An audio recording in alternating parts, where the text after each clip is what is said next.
પોલીસની દાદાગીરીના એક CCTV viral થયા છે, જેમાં ખટોદરામાં દુકાનદાર સાથે પોલીસે ગેરવર્તન કર્યું. રાત્રે દુકાનદાર સાથે પોલીસે રકઝક કરી હતી, જેના સીસીટીવી સામે આવ્યા છે. દુકાન બંધ કરવામાં દરમિયાન પોલીસે ગેરવર્તન કર્યું હતું, જેમાં દુકાનદાર સાથે રકઝક કરતા હોવાના પોલીસ જે આ સીસીટીવી સામે આવતાની સાથે અનેક સવાલો પણ ઉદ્ભવી પામ્યા છે. અમદાવાદ બાદ હવે સુરતની અંદર પણ પોલીસ દાદાગીરી કરતી હોય તે પ્રકારે લાગી રહ્યું છે આ દ્રશ્યો પરથી.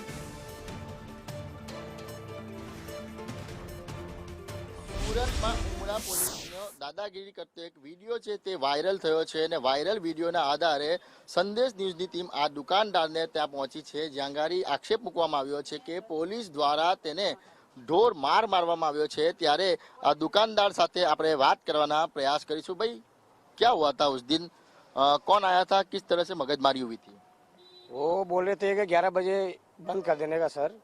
तो मैंने बोला साहब મૂકીએ છે, રોજ દિલ્હી આવીએ છીએ, પેલા લાઈન પૂરી અહીંયા જ આવે છે. તો પછી અમારે તો જબરદસ્તી કરવા લાગી ગયા, પછી મારામારી કરી નાખી એકવાર. પછી મૂકતા અમે મૂકીએ છીએ સામાન, તો બહાર અડધો કલાક વધારે લાગી ગયા. મેં કહ્યું સાહેબ મૂકીએ છીએ, બધા કરતા આવેલા છે. પછી हमारे मारामारी पीट कर नाखी थी. कितने बजे का टाइम बताया था और कितने बजे पुलिस आई थी?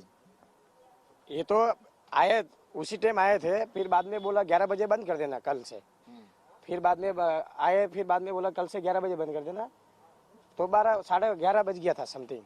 सीसीटीवी में 12 बजे वैसा दिख रहा है. हाँ, 12 बजे समथिंग था. हमारा रेगुलर यही है, क्योंकि पूरी लाइन इधर ही आती है सर दूध लेने. पुलिस आई थी कि हर बार आती थी ऐसे बंद आती है, पर ये दबान होता, बोला दबान से फिर मारामारी चालू कर दिया. किसने मारा था आपको? वो तो जमादार, अभी नाम तो मेरे को भी नहीं मालूम है सर. कितना मारा था? एक चापट मारा था. हाँ. फिर हमको भी खींचा और दूसरा भाई को भी खींचा. क्या बोला? बोला कि કાલથી બંધ કરી નાખ્યો 11 વાગ્યા. પછી બીજું કઈ નહીં કીધું. પછી આપને પોલીસ ફરિયાદ કી? હા, ફરિયાદ લઈને ગયા, પછી લખાઈને ગયા હતા બધા. તો પછી પેલા ભાઈ બીજા હતા, પછી સમજાયો. કોણ સમજાયું? પેલા ભાઈ છે કોંગ્રેસના, પેલા એક છે. શું કીધું? એ પેલા ભાઈ કીધું કે ભાઈ જવા દો. પછી એ લોકો, પછી હું કીધું કે એ ડ્રિંક મારેલો હતો એમ કહે છે. કોણ? પેલા પોલીસવાળા. પછી બસ એ જ વાત કીધી હતી. તો આપે ફરિયાદમાં શું ઉલ્લેખ કર્યો હતો કે વારંવાર નંબર લઈને ગયા, મારો ફોટો લઈ ગયા બસ ખાલી. પછી પોલીસ આવી હતી? પછી પોલીસ પાછી નહીં આવી, ત્યાંથી પછી પાછી નહીં આવી. શું લાગે છે કે 11 વાગે બંધ કરવી જોઈએ કે 12 વાગે બંધ કરવી જોઈએ? પોલીસની કાર્યવાહીથી તમે સંતુષ્ટ કે અસંતુષ્ટ?